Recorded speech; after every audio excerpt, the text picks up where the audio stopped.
En question principale. Et je vous entends. En question principale, je reconnais maintenant le député de Rosemont. Merci, Madame la Présidente. Alors, comment résumer 7 ans d'échec de la CAQ en santé? Je vous propose ceci, j'ouvre les guillemets. Les besoins ne sont pas abstraits. Ils se traduisent par des urgences bondées, des listes d'attente interminables, une fatigue bien réelle chez nos équipes de soins, une offre insuffisante de services médicaux, puis aujourd'hui, une menace directe à la santé et à la qualité de vie des citoyens, disons-le, à la cohésion sociale, puis même à l'économie du Québec et de certaines régions où ces soins-là sont si importants. C'est bien dit. Je voudrais remercier le président du caucus de la CAQ et député de René Lévesque pour cette énumération si lucide qu'il nous a fait ici samedi matin aux petites heures pendant le bâillon. Avec son coup de force législatif, le ministre voudrait nous faire croire que tout ça, c'est la faute des médecins. Il y a juste lui qui croit ça. Moi, j'ai une question, là. Ça fait plus de 5 ans qu'il est là. Quelle est la part de responsabilité qu'il s'accorde dans les échecs de la réponse du ministre de la Santé. Alors, Madame la Présidente, j'ai toujours dit que j'étais responsable du ministère de la Santé depuis plus de 5 ans. Depuis plus de 5 ans, Madame la Présidente, j'ai passé à travers la pandémie. J'ai fait l'évaluation avec plusieurs de mes collègues, avec le gouvernement, de ce qu'il fallait qu'il soit changé dans le réseau de la santé. On a fait le décloisonnement des professions, Madame la Présidente. Qu'est-ce que ça veut dire? C'est trouver d'autres professionnels qui peuvent aider dans la charge des médecins. On a fait, entre autres, des mesures, on a changé au niveau du projet de loi 15, la gouvernance médicale. Qu'est-ce que ça veut dire?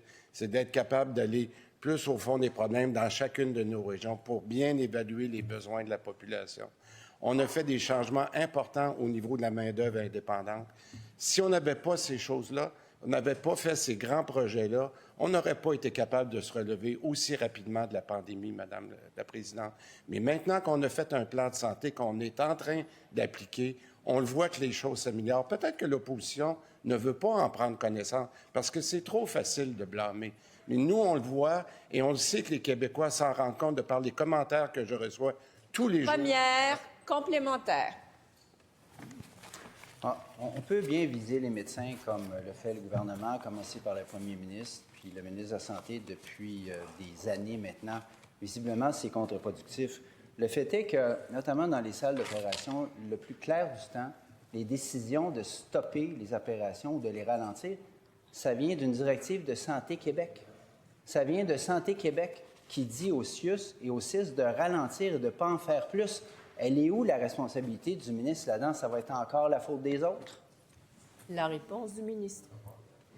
Bien, oui, effectivement, Madame la Présidente, je ne suis pas sûr que je vois le lien entre la loi qu'on vient de mettre en place et le report des opérations.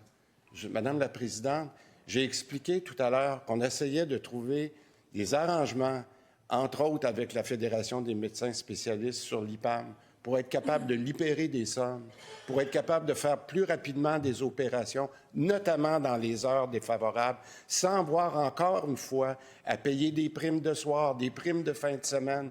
On a fait tous les efforts pour s'entendre, mais jamais on n'a senti la volonté de ces fédérations-là d'être capables. Tout ce qu'ils voulaient, c'est jouer l'horloge pour prendre le plus de temps possible. Mais malheureusement, on s'est retrouvé dans la situation en ce moment. Complémentaire. Bien là, si le ministre ne voit pas le lien entre les cibles qu'il veut atteindre et les salles d'opération qui tournent au ralenti, on a un maudit problème, Madame la Présidente. C'est lui qui veut des cibles puis qui a mis des dates absolument impossibles à atteindre. Les médecins nous disent les ordres viennent de Santé Québec, on ne peut pas opérer davantage. On est obligé d'en faire 3 ou 4 au lieu d'en faire 7 ou 8 par jour.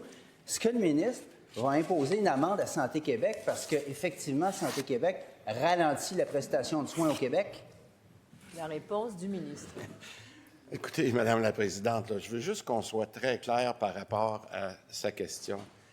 On veut être capable d'accélérer les opérations, entre autres notamment pour être capable de régler le dossier des chirurgies qui sont en retard.